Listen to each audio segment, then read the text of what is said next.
Kia ora, good evening. Politics can be brutal and the new coalition government's been left battered and bruised after an embarrassing gaffe on the first day of Parliament sitting. Chaotic scenes erupted in the House as the coalition was forced to make concessions to National after being confused about the numbers. And National's already warning it's a taste of things to come, with it being the biggest opposition party we've ever had. Political reporter Katie Bradford explains. Unprecedented and dramatic scenes in Parliament as the government nearly falls at its first hurdle, electing a speaker. I nominate Honourable Trevor Mallard as Speaker of the House. The government had 5 MPs missing, so National called its bluff and threatened to force a vote that could have seen Labour's pick, Trevor Mallard, lose and leave the government red-faced. That left those in charge scurrying back and forth across the House, trying to find a solution. Eventually, Labour agreed to National's demands to increase the number of MPs on select committees. So it was unprecedented. I've never seen that happen on the day of electing a speaker. New Zealanders are entitled to expect better from the House than that.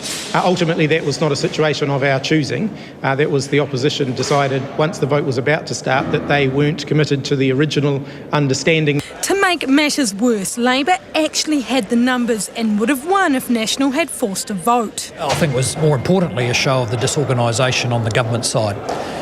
They've got 3 parties, they didn't know their own numbers.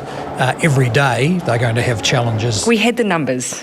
What you saw today was sadly a bit of politics. But what this was a real show of power from National, confident after 9 years in government that it has the upper hand when it comes to strategy, and a sign of things to come that it won't take opposition lying down. Away from the rough and tumble of the House was the pomp and ceremony of the 52nd Parliament being opened. And eventually Trevor Mallard was elected Speaker. I want to start off by thanking members for the somewhat delayed confidence they've shown in me. Your cycling experience will help you, I'm sure, as Speaker. You know how to keep the pace high, how to use the brakes sparingly, and how to never backpedal. You would certainly be in the top 10 greatest hits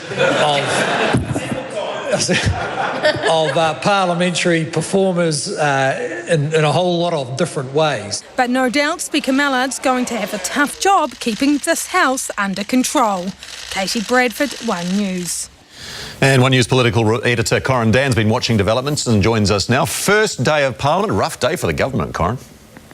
Yes, it was. They were putting on a brave face tonight, but I think the pictures said it all. This was a messy, confusing look for the first day of Parliament for this new government, and I think that's particularly worrying for them, given that, of course, it is a government with those 3 different components. Look, no damage really done in the end. This was a bloody nose that the government got from the opposition here, and the opposition flexing its muscles a little bit. The government got the Speaker it wanted without that vote. So in the end, there was no damage done, but I think it, I guess, certainly signals that this is going to be a tough ride ahead for the government, and they'll want to have a much better day tomorrow. One face missing there today. Winston Peters not in Parliament, but still certainly making his presence felt. He most certainly is. An extraordinary move by the Deputy Prime Minister today, serving legal papers on 9 people, including former Cabinet Ministers, the likes of Bill English, Stephen Joyce, also some National Party staffers and 2 journalists over that alleged leak of his superannuation overpayment details. If you remember that from during the election campaign, he is still obviously clearly feels that that was a privacy breach, and he is searching for information over that. Now, one of those journalists who has been served those papers, Tim Murphy from Newsroom, he's described this in a post on his website as a fishing expedition, and I guess some of those will be feeling the same way. But clearly a bold move by Winston Peters on the first day of Parliament, the Deputy Prime Minister, particularly serving papers against 2 journalists.